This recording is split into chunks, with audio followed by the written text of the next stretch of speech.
Three, two. What up, world? You're now rocking with the Hip Hop Shop Podcast. I am your host, Slick Young. Of course, I got my partner in crime, Mr. Christopher Evans, with me. How You you doing know it. today, brother?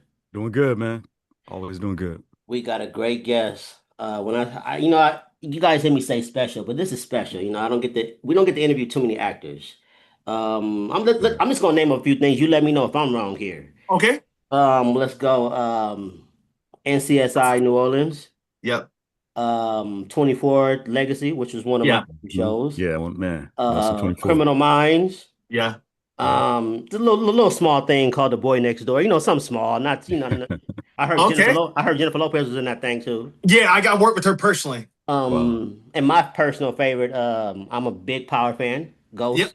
Oh yeah, Man, that was it. man. Yeah. So without further ado, Mr. Brandon Rush, how you doing, my brother?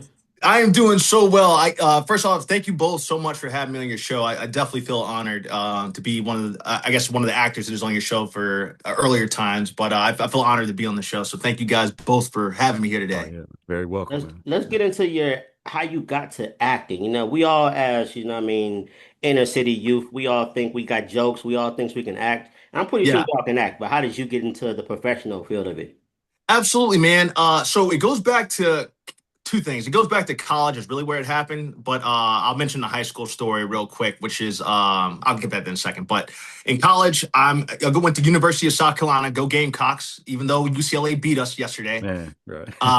But I'm sad that we lost that game, but I lived in Westwood. I have a lot of friends that go to UCLA, and I might as well be partially UCLA. So I'm happy for UCLA to get that win I'm for them. That's not good for them. I'm an SC guy, so I don't care what UCLA does. I'm a Yeah. USC guy to the death.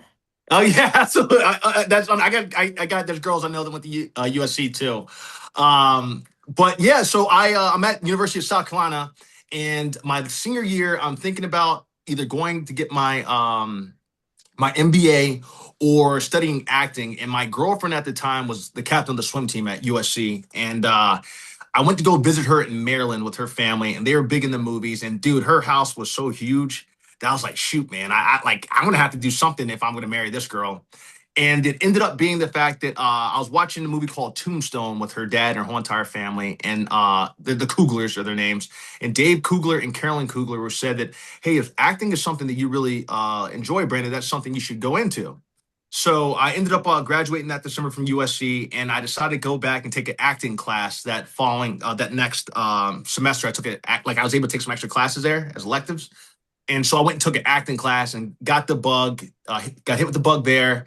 While I was in that acting class, a teacher said that, you know what, Brandon, I think that there's this commercial that's casting in South Carolina right now. I think you'd be good for it. So it was a beta glucan commercial, like some kind of product, beta glucan. And I ended up booking that commercial. I remember I was with my girlfriend. She was sleeping at my place. And one morning, one of my buddies, Corey Blackman, this must have been like 4 o'clock, 5 o'clock in the morning, calls me out of the blue. I'm thinking it's an emergency. He's like, Brandon, did I just see you on TV? I'm like, and Cassie's right next to me. That's my girlfriend. I'm like, yeah, man, you did. But I saw the effect that that had on people around me and how much I just enjoyed it. And I did a couple of student films in Charleston. And then there was a school that I'm not going to mention that I ended up auditioning for in DC that my dad, when he was alive, he took me to the school and I ended up auditioning for the head of the New York school. And they said that you could either go to LA or you go to New York. And at the time, all television acting was out in Los Angeles. The only thing that was in New York at the time was just the Law and Orders at the time. So I was like, I've been to LA when I was a kid. Let me look on a map and see where LA is. And I looked on a map, and basically where Atlanta is on the East Coast would be the equivalent of where Los Angeles is on the West Coast. So I went out to my mom flew me out to LA to visit. I fell in love with the area called Westwood, which is where UCLA is. Oh And yeah. then I met Nicolas Cage, and I was wearing a Green Lantern shirt. And he said, "You should play the Green Lantern." So I ended up. I'm like, that's the ultimate sign right there. So I ended up getting to this acting school, um, and I go to the acting school. About fifth week into school, I end up booking this commercial for Guitar Hero with Kobe Bryant, Alex Rodriguez, Michael Phelps, Heidi Klum, and Tony Hawk at Sony Picture Studios. And I ended up getting Taft Hartley for that commercial. which is if you're not a most people are not, everyone's non-union. Let's say if you're trying to act right now, you're considered a non-union person. Mhm. But if you book a union job, you can get Taft-Hartley, which means that you're a non-union person that has beat everybody that has come. So they pay a little bit of fine, and that makes you automatically in the union. So I ended up doing that commercial with them at Sony Picture Studios. And then yeah, that's how I got started into acting initially. Wow, Yeah, that's that's pretty awesome. dope. Did you say Yeah. Kobe Bryant? Yeah, I did say Kobe Bryant. Yes. I didn't get a chance to see him on my day there, but he was part of that same commercial, which you can still YouTube now and check it out. It's a you YouTube Kobe Bryant Guitar Hero and it'll all pop up. Yeah, I remember that. I remember that commercial. Yeah, man. It's and then Brett Ratner, the director of the Rush Hour movies, is Rush the one that Hour, directed yeah. those. Yeah. And And I Go just ahead. want to let you know, especially on this podcast, you can be as humble as you want. I'm gonna do the name dropping for you, so you can be as humble as you want. Sounds good, man. I hope I'm not coming off cocky because I'm not a cocky person at all. Nah, you feel down. You definitely sound like you're down to earth, man. And like I said, I love those stories because, Oh yeah. I mean, I come from a hip hop background. I did music, Okay. and I always feel like I want to do acting. I've written a few short films, never Oh, seen a nice. day of light, but I've been writing, keeping my writing thing. And I go, if I can write a rap, I can write a movie. Mhm. Absolutely. Right. Absolutely. What got you into your love of music? I was a shy kid. Yeah. Me too. Me I too. found a voice, and music was Yeah. what it was. I think, I mean, I've never got the success bug, but I did shows with the biggest and the biggest. Yeah. Everyone from Game to Wiz Khalifa. Okay. Like, so I did a show with like most of people. They know who I am. I just never got over into that world. Yeah. Okay. Well, good for you for at least pursuing it to the best of your ability and actually even performing as much as you can. I feel like a lot of times there is an unfairness in the business about who gets seen or who Right. might be doing what too, not up necessarily in the up and up a lot of times with things. But a lot of that has control. Sometimes with your representation, it can be there's a lot of doors you got to hop through. But as long as you believe in yourself and keep pushing forward, I feel like that's what's continuously worked for me. And doing Now, open mic nights is what really knocked the doors wide open for me. and no pun intended when I say this, because I don't want to kick nobody by they down. I will never be famous because I don't like to go to parties. I don't like to You know party. what? I never went to parties. Yeah, so I don't want to go to them parties. I'm cool. Yeah. But the thing is, you don't have to. Like that's a choice. If you look at some of the I don't know if necessarily with some of the best artists per se, but if you look at some of the people that have been the best in all the things that they've done, they haven't necessarily been in those parties all the time. Now, granted, some people that all of a sudden got to a certain level, yet those have, but you don't necessarily have to be at the parties in order to succeed. You just need someone to really believe in you and someone that has those connections, but you got to work hand in hand. That's dope. No, I got you. I got you. Well, I kind of Absolutely. wanted to piggyback on how you answered Victor's question, dealing with auditions. And Yeah. so I know your character on Criminal Minds has your real name. And so the story that I hear behind that is that you just killed it in audition. So that's why they were, motivated to do that. So what was so great about the audition where they said, we're going to give him this character, the actual name of the actor? Yeah, man. So let me tell you about how I listen to God a lot of times, and I thank God for this. I was actually working on a commercial that day. I was working on a commercial for, I'm not gonna say the commercial, I don't get in trouble for that, but I was working on this commercial and I get this text message that says, hey, they want to call you in for Criminal Minds. And I think I told you guys before that I had done performing at open mic nights. Yeah. Yeah. I performed at this open mic night for actors where you could perform scenes, and this one casting director was there. His name was Scott David. And Scott David saw me perform in December at a showcase or open mic night. And I remember him saying at the time, I really like you because you're confident and you're not desperate. And I remember saying to him, and I'll never forget this because of how white his eyes went, but I'm like, you're absolutely right. I said, because after here, I'll go back to my part-time job and work until someone just sees that I am the one that has the talent and does hire me. And his eyes just like shot up, right? So fast forward to around, I think it's March or April at this point. I get this call saying that, hey, Scott David wants you to come in to audition for Criminal Minds. So I actually leave the commercial I'm at. I'm like, it's at lunchtime. It's already been shot. I'm like, hey, can I go? They're like, yeah, we'll let you go. So I end up driving to Quiok Studios. And whenever I arrive, it's everyone's in the room, which isn't always the case. It's a writer, director, producer, executive producer casting session. So I think there was either 9 or 13 people in the room. And I just remember I made them laugh. I made them laugh about something that I said, and they just, I think I won them over in that instant because before I even performed, I made them laugh. And I was auditioning for a character that was originally getting killed off. But as I'm leaving that audition, I'm driving home, and this is the fastest I've ever heard that I booked something. My agent called. They said, "Hey, you booked Criminal Minds," and so I'm all ecstatic, man. I'm like, I can't believe it, and I'm like, thank you, Lord, about that. And so I end up the role that I was told you originally was going to get killed off. They decided they actually liked me, so they said, "Hey, you actually didn't get that, but they want to put you in a season finale because it's going to be the biggest that they're going to have that season. So we actually want to put you. We don't want to kill you off. We want to put you in the season finale." And they said that whenever the reason they named me my character Brandon Rush was because when I auditioned, they really liked me and they really liked my name. They're like, "Man, I like this guy, and that's a really cool name. So we're going to name the character after you," which never happens ever. So a man by the name of Jim Clemente, who is a dear friend of mine now, he is a retired FBI agent. He was a technical advisor on Criminal Minds and a writer and executive producer on that show. And he was one of the writers that wrote that episode with the lady named Janine Sherman Burroughs, who is a big time. She's a big time. She's been showrunners. She's been executive producer. She was one of the head of scripted television for Warner Brothers Studios. She might still be, but she has had an impact on every person's career in the last, I want to say, almost 18 years, 20. Man. That's pretty dope. That's pretty Yeah, that's dope. really dope.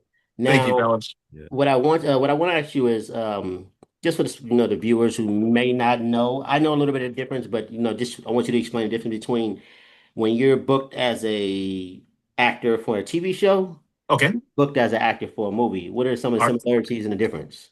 So yeah, I can actually definitely break that down for you. So when you're booked as TV show is usually you have to kind of stick pretty much to the script, I would say. They have like it's you even want the audition process too, because I can explain it all. It just depends on how deep Hey, you we guys got want to time, go man. We into. got Oh yeah. time. So I've gone out for more. Actually, I've done both. But for TV shows, basically, you get a script. A script comes in usually the night before. Sometimes it's the night before. It used to be when auditions were in person, you would get the script a day before, and then go in and do it the next day. That's when auditions were in person. Now auditions are no longer in person since the pandemic. It's all self tape. And then they do have some Zoom sessions now with the casting director and casting associate. But I'm of the old school first, where I started off in 2008. Is when I first started acting. But in 2012, 2013 is when I started finally being called in for television auditions. So you get the script the night before, you go in and you audition. But when you arrive to that audition, you're seeing maybe 15, 20 people that look just like you in this audition room. I was very blessed in the fact that I was seen as universal, meaning the fact that like I wasn't typecast specifically into a certain demographic or anything, if that makes sense. So when I went to auditions, I was seeing everybody of every different race is basically what I'm saying. Like it wasn't just I wasn't there with all black guys, for instance, or I wasn't there with all white guys. I was going in for roles where they saw me. I wasn't going in for thug parts. Let me just put it that way. Which is a mentor of mine who is a Caucasian man, a great man. He said, "Hey, Brandon, sometimes you guys do get typecast into these roles." So he said that might happen, but that ended up not happening for me. So it ended up being in. They were sending me in for very authoritative roles, cops, lawyers, medics, people, military. I think when I said that already, but I was going in for those type of roles. So you go in when it was in person. You go in the room, you audition for everybody, and then either you hear that you got it, or you might even hear that, hey, you know what? He was really good. You're pinned, which means that you're one of the final people up for that role, but it doesn't necessarily mean that you booked it or or you end up booking the role. Another thing for anyone out there who's considering acting, I'm going to break it down a little bit more for you. The casting director and the casting associate, who are the people that you usually read for. Usually it's the casting associate. Every once in a while, the casting director's in there too. In New York, I've seen both. So in New York, I saw the casting director and the casting associate. But most of the times, there's a lot of times with just the casting associate that I go in for in New York, Los Angeles, and then in Atlanta, though, I see the casting director. It's a mixed mixture of the both. But they don't make the final decision. So they might call in, let's say, 30 people for a role. From those 30, they might see 10 people that they like. From those 10, they send over to the director, the writers, the producers, the executive producers. From there, they all have to agree on you being that person. From there, they then send it over to the studio. And someone at the studio has to approve of you too. And that could be X amount of people, maybe 5, maybe less. They have to all approve of you. After the studio level, then they send it to the network. Mm. and the network has to approve of you.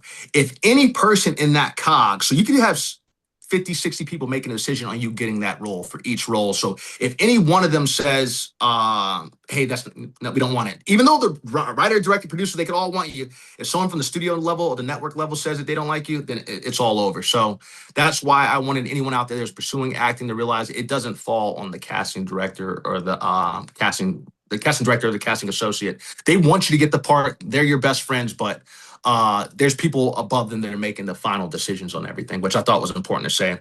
Yeah, I mean, I didn't know it Uh, was that extensive. That's good yeah. information. Would you believe that there's people that are actors and actresses that don't know that? Oh, man. And that number is probably a lot higher than Yeah, people because they don't go teaching. I know in a lot of acting right. schools, I've heard from people that went that they don't go teaching. They don't teach those kind of things. Yeah, Now, imagine if you have thin skin too, and you don't realize that. That's even probably even worse if Yeah, you got to have tough skin. I mean, clearly, you in that do. industry. So You absolutely do. One time I worked on a commercial. I was helping them out with a commercial one time. There was casting for this military commercial down in San Diego, and I got to sit in on the process because I was being an actor, helping them out, like performing with the other actors.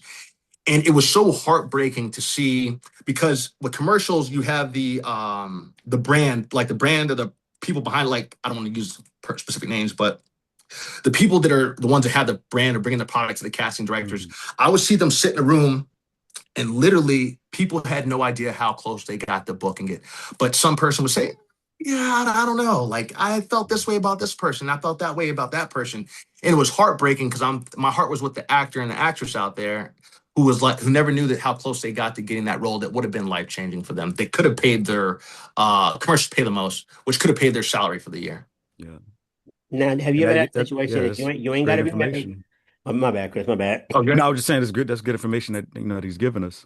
Absolutely. And then movies are pretty much movies a little bit. I think movies they have a little bit more discretion to where movies is they do have a little bit more discretion where the casting director can make the decision without having to go through a studio or network per se. Okay. If the director likes you, if the director likes you and the casting director is cool because they usually have a relationship that is like they know each other for a while and they trust that person's judgment. So whoever that casting director sends over to a director when movies, because movies have the director has to say on that.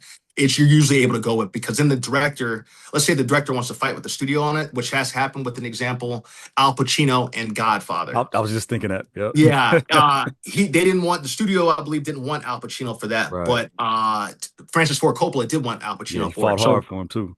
absolutely, so that's where movies Yeah. differentiate between TV. Yeah, it's funny. I was thinking about that because that's my favorite movie of all time. So I Oh, know it's so pretty much good, man. everything about Yeah, it. it's absolutely it's one of my favorite ones too, brother. Yeah. No, that's dope. That's dope. Now, let's get into Ghost. Man, that's my favorite show. Power is my favorite thing at this point. Yeah. I still haven't got my girl on it. She's seen bits and pieces, which is Oh good for me man. because now we get to binge watch like 1,000 episodes of for this. Yeah. So how was that being on set? Did you get to meet Michael Rainey and the guys? Was 50 on set? How was that? Oh yeah, Gianni. Yeah, there's a picture of us on my Instagram. Okay. Yeah, so I'm a day one I'm a day one Power person, man. I love Yeah. Power. Power has been one of my I literally watched that from the first episode all the way through the years. Ghost is still the man, Omari Hardwick, who I've met Oh before yeah, too. he He's a killed he's a nice it. guy as well. Yeah. And I haven't met Tommy or I can't Joseph Sikora. I haven't met him before, but I met Omari Hardwick. But dude, working on that show was a dream of mine. Like I always want to be out on Power. I originally auditioned for Dre doing the first season, Okay. but I didn't get that. And not even my audition, I think, is actually still on YouTube somewhere. But I had I really had established, and this is getting into that ghost story. I had established my career in Los Angeles, and I was like, man, there's all these shows that film in New York that I want to be on. That I know I'm right for because I book kind of like let's say if I book the sister shows like Criminal Minds in the East on the West Coast would be let's say Blue Bloods or Law and Order on the East Coast.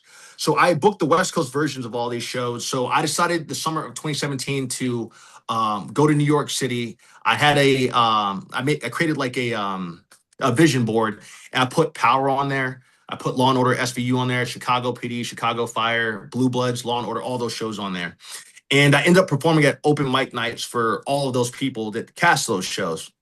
So the casting director of Power had seen me perform, and she had called me in for so many different roles on Power. I think I got called in all together 4 times, and the fifth one I missed. But excuse me, sorry, 4 times for the original one, and I couldn't make the final audition because I was filming NCIS New Orleans in New Orleans at the time when they called me, because she was really trying to get me on the original one. So opportunity came back around with Ghost. It was the original one was a cop being killed by 50 Cent Kanan. Oh, okay. So I didn't end up getting that, which was good. Whenever Kanan died originally. Mhm. But I ended up going in I did a self tape for Power Book Ghost. Completely forgot about it. I think it took maybe, I'm not sure. I was in LA at the time when I auditioned for self tape for Power Book Ghost. And I literally am at my mom's place in South Carolina. My agent had wrote me to say that, hey man, you're actually pinned for this role right now. Like, would you be interested in doing it? I didn't respond because I never saw it. So all these, I think about 3 weeks went by and I never responded. And they're like, you booked it. And I'm like, I booked what? And they're like, Oh, man. they're like, you booked Power Book 2 Ghost. And I just yelled down the hallway. And my mom thought something was wrong because she lived in the hood at the time. So I ended up finding out that I booked that show. And dude, working on that, it's dream come true. Dream come true. I ended up getting hurt the night before. My foot had got caught inside of a transportation van. So it had cut open the inside of my foot, like the inside of right near my Achilles heel and ankle. I got like 9 stitches. So I could barely walk. And I was on a lot of Advil, strong Advil on set filming that. But it was the ultimate thing, man. Gianni, Michael Rainey, they're the nicest people. That power set was so amazing to work on. And they actually edited down that scene of what I actually did the whole entire time. So it originally started with me inside the garage of the airport garage. I'm walking through. They're all filming me because I was the first one to film that day. I did a no-look reload into my gun to start it off in the air inside the hangar, and I wish they would have kept that. The director wrote me, he's like, man, I wish they would have kept it too, because he's like, you looked absolutely badass. And then the whole entire shooting outside sequence with me, you in the one hand like that, I always liked, I'm like, how do I be badass doing this? Because I know this car is going to be coming down. I'm like Rick Grimes. When Rick Grimes used to have his hand cannon, he used to shoot it like that. So I'm like, you know what? I'm going to do the same thing with that Glock, that full auto Glock. But the wind was going, so my scarf was going, the jacket was flowing. Bro, it was perfect. It was like, I was like, thank you, Lord. Everything was working for me that day. It was freezing out there in Long Island City. In a nutshell. That's dope, man. That's dope, man. I know we went out of time. Chris, you got another question? Sorry. Yeah, I just wanted to know, like, so something that you've learned with your extensive time in the industry, something that you know now that's helped you that you wish you kind of had in the beginning. Yeah. Is there anything that stands out? I would say ooh, that's a good one, man. Something that I wish I knew. The casting director one thing is, I kind of knew about that one. Actually, you know what it is, man? Realizing to let auditions go after you do them. So whenever you have an audition, because some people, yes, they can change your life, but realizing that, and a lot of actors say this, once you audition for something, you need to just let it go. As in, let it out of your mind, because that isn't going to be there's so many factors, as I told you, all those different levels of people to make that decision. If I had known that, I wouldn't have wasted money on paying for teachers at that time. I remember paying $250 for a teacher one time for an audition for X-Men First Class, which Carrie Hilson was at that audition with me. And I remember I wouldn't put that much pressure on that kind of stuff. And it's like, now I'm able to just do an audition and let it go. But before, when I was first getting started out, because I wasn't getting many auditions, I was always so pressured about each audition. Oh, like I have to do this and all that. And now I'm able to just let them go because there's so many factors that do it. I just try to do the best work I can and book the room. Yeah, I love that. That's great advice. And I think that can apply to, like, who's ever listening to this, whatever they're doing in their life. It doesn't have to be acting, but yeah, just in general, it's just absolutely, man. Lesson. As long as you go into anything in lifetime and you give it your all, you can walk out with your head held high. If those people, because opinions are objective, or subjective, I think, or whatever it is. As long as you go out and give it your best, and you know in your heart that you gave it your best, and you can walk out now feeling good about it. No, that's pretty dope. Definitely. So I don't have a final question. I have more of a I want to give you your flowers, man, as a what I mean, African American brother. I don't know if you fully mix or whatever, but if you're as African, I'm black. Yeah. yeah, in this industry, I know it can be hard, man. So I just want to salute you because you get, like you say, you get typecast. It's either you're big or you got to go to a Tyler Perry series. Yeah. You really don't have that many options. I mean, you do have options, but the perception is you only have a few options out there. So Yeah. I just really want to give you your flowers. And before I let you go, I know Chris has final thoughts. Man, promote the podcast, man. Promote the podcast, man. What's that? Promote your podcast. Oh yeah, we have the Buckle Up Podcast Universe with Brandon Rush and Mom Rush, my mom. We're in 83 countries right now on 6 continents in 971 cities as of today. We're gonna have to talk after this. I got to figure out that word. We're gonna have to Oh, talk. yo, your boy does a hustle. We absolutely Yeah, can, that's man. awesome. I don't hide anything. And then I just want to say that Todd Smith, who I never knew was LL Cool J until working with him one time. I was his body double or something, stand-in. Oh, okay. Yeah. Man, you got any final thoughts, Chris? No, I just want to thank you for, giving us your time, and I've learned a lot, things I didn't know. I actually worked in the animation industry, so I was in Oh, LA for a amazing. while, but things I didn't know, about acting, I learned today. So, definitely Okay, appreciate good. the knowledge that you have, and sharing that with us and our listeners. Absolutely. Yeah. Anytime, man. I appreciate you guys for having me on. Man, Yeah. so let's go on and wrap this up. Stay on for a second after we wrap this up. Okay. Hey, once again, we had Brandon Rush, man. Amazing interview, man. This is the Hip Hop Shop Podcast. Make sure you tune in with us every weekend. It's been a pleasure, my man. Hey, guys, it's been a pleasure with you guys too, man. Thank you so much, both of you. And I wish you Yeah, all the man. best. Yeah, thank you. You too. God bless you.